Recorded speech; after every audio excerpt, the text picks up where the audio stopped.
ایک بھائی نے فرمایا کہ ہم قبرستان میں جاتے ہیں تو اپنے جو جس کے پاس جا رہے ہیں ان کی قبر کافی دور ہوتی ہے، تو ہمیں مجبوراً دوسری قبروں پہ چڑھ کر وہاں تک جانا ہوتا ہے۔ اور ایک جملہ انہوں نے لکھا کہ کیونکہ پھول ڈالنا بھی تو ضروری ہوتا ہے، تو اس لیے اب یہ جو چڑھ کر ہم جا رہے ہیں اس کی کیا شرعی حیثیت ہے؟ دیکھیں، پہلی بات تو یہ کہ پھول ڈالنا کوئی ضروری نہیں، کسی نے بھی نہیں کہا۔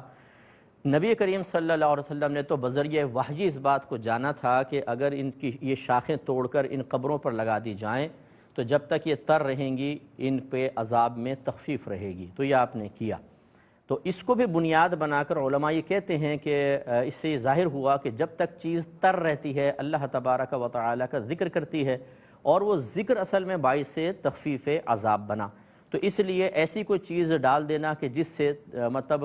وہ تر ہو اور بعد میں چاہے خشک ہو جائے، جب تک تر رہے گی مردے کو سکون ملے گا، اس میں پھر پھول کی اجازت دی۔ حالانکہ پھول تو سرکار نے کبھی بھی زندگی میں نہیں ڈالے، آپ نے 2 شاخیں بس لگائی تھیں، پھول تو کبھی بھی نہیں ڈالے، نہ پھول کا سرکار نے ارشاد فرمایا یہ ہمارا پھولوں کے ساتھ حسن ظن ہوگا، ہم اللہ تعالیٰ سے حسن ظن رکھیں گے کہ پھول ذکر کر رہے ہیں اور اللہ تبارک و تعالیٰ ذکر کی برکت سے مردے کو تھوڑا سا نفع دے رہا ہے۔ تو پھول ڈالنا کوئی فرض یا واجب نہیں ہے، ڈال دیں تو اچھی بات ہے، ورنہ کوئی مسئلہ نہیں ہے، منع بھی نہیں ہے۔ اب ایک یہ معلوم ہوا کہ یہ مباح ہے، اچھی نیت سے ہو تو مستحب ہے۔ مستحب کام کرنے کے لیے حرام کام کا ارتکاب قطعاً ناجائز ہوتا ہے،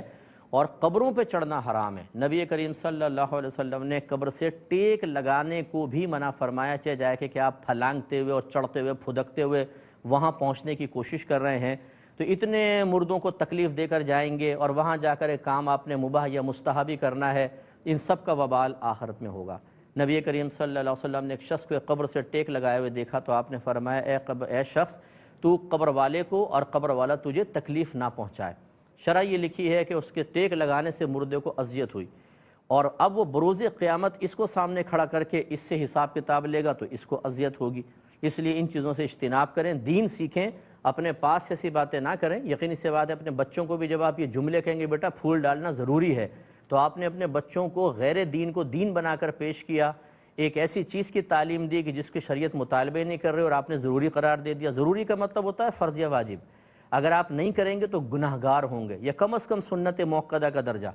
اور یہ تو ہے ہی نہیں، اور آپ مطلب کہہ رہے ہیں یہ تو، اس کا مطلب ہے آپ نے دین بدل دیا، آپ نے غیر دین کو دین بنایا ہے، جس کو بدعت بھی بعض اوقات کہہ دیتے ہیں کہ آپ غیر دین کو دین بنائیں اور اس کو فرض یا واجب کا درجہ دے دیں، حالانکہ مباح یا مستحب ہو، تو یہ بھی ایک بہت بڑی بدعت ہے۔ اور کل بدعت ضلالہ، نبی کریم صلی اللہ علیہ وسلم نے فرمایا کہ ہر بدعت گمراہی ہے۔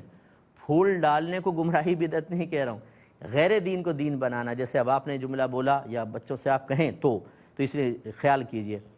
ایک